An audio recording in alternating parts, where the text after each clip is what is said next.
Bienvenidos a Noticanal YT, con las noticias más recientes de Ecuador. El presidente de Ecuador, Daniel Noboa, anunció un indulto preventivo para policías y militares desplegados en Nueva Prosperina, Guayaquil.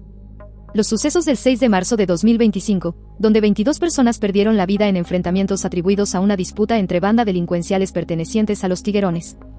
Noboa respaldó a las fuerzas de seguridad afirmando: defiendan al país, yo los defiendo a ustedes, y pidió actuar con determinación y sin temor a represalias. En respuesta a estos últimos acontecimientos, las fuerzas del orden realizaron más de 200 allanamientos, deteniendo a 14 personas. Se incautaron armas, municiones, sustancias sujetas a fiscalización y motocicletas. Según la policía, varios de los detenidos tienen antecedentes por delitos graves como homicidio y tráfico de droga. El operativo se enmarca en el estado de excepción vigente en Guayas y otras provincias, que permite la militarización y el toque de queda. Mientras el gobierno defiende esta estrategia para recuperar el control en zonas dominadas por el crimen organizado, organismos como Human Rights Watch advierten sobre posibles abusos y la falta de un enfoque integral para abordar las causas del problema. Siguiendo con las noticias, estos enfrentamientos armados dejaron al menos 22 muertos y 3 heridos en Nueva Prosperina, al noroeste de Guayaquil. Según la Policía Nacional, el hecho está relacionado con una disputa interna entre las facciones Igualitos y Fénix de la banda criminal Los Tiguerones. Testigos informaron que unos 20 hombres armados irrumpieron en viviendas, disparando indiscriminadamente.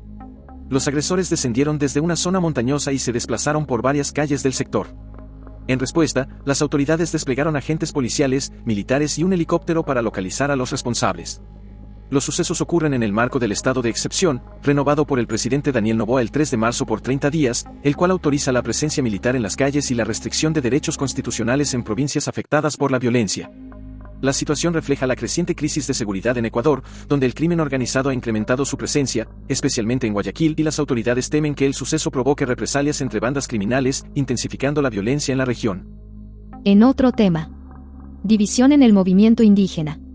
El primer pronunciamiento en este proceso, el voto nulo, ya miraremos lo que ha significado históricamente. El voto a la derecha estamos mirando lo que significa en este momento. El voto al progresismo, al correísmo, o como pretenden en este momento concepcionar, simplemente tenemos que recordar estos procesos y nosotros vamos a decidir con quién vamos a luchar. Eso tiene que estar claro, aquí no hay mal menor ni mal menor. Con los que vengan vamos a tener que luchar, pero nosotros vamos a ser inteligentes.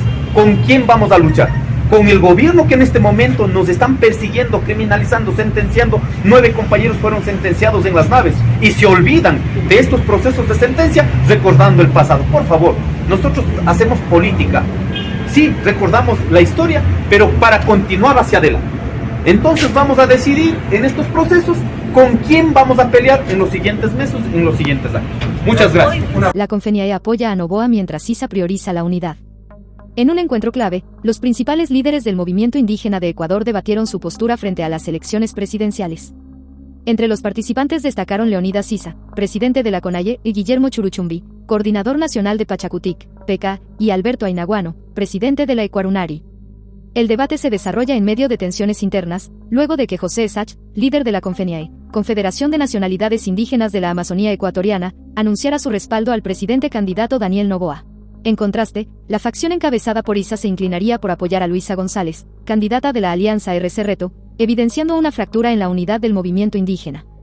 Al inicio del encuentro, Ainaguano subrayó la necesidad de realizar un análisis profundo del panorama electoral y cuestionó que algunas federaciones indígenas hayan adelantado públicamente su apoyo a ciertos candidatos sin un consenso general. Leonidas Issa enfatizó que las decisiones deben tomarse por mayoría o consenso, priorizando la unidad del movimiento. Rechazó cualquier alineación con la derecha y llamó a un voto consciente, basado en las problemáticas actuales y alejado de discursos de odio. El encuentro podría extenderse hasta la noche, mientras que este sábado está prevista la instalación del Consejo de Pachacutic en Quito, donde se espera que continúe el debate sobre el rol del movimiento indígena en las próximas elecciones. En más noticias. El riesgo país de Ecuador aumentó en 71 puntos, alcanzando los 1.487 puntos el 6 de marzo de 2025, tras las declaraciones de la candidata correísta Luisa González sobre su propuesta de reducir el IVA del 15% al 12%. Esta cifra es la más alta en un año y refleja la preocupación de los mercados por el posible impacto fiscal y el cumplimiento del acuerdo con el Fondo Monetario Internacional, FMI. El riesgo país mide la confianza de los mercados en la capacidad de un país para cumplir con sus obligaciones de deuda. Un aumento en este indicador dificulta y encarece el acceso al financiamiento internacional, afectando la estabilidad macroeconómica. La propuesta de González busca aliviar el bolsillo de las familias y dinamizar la economía al aumentar el poder adquisitivo. Sin embargo, los inversionistas perciben esta medida como una amenaza para la sostenibilidad fiscal y el acuerdo con el FMI, que exige compromisos tributarios claros.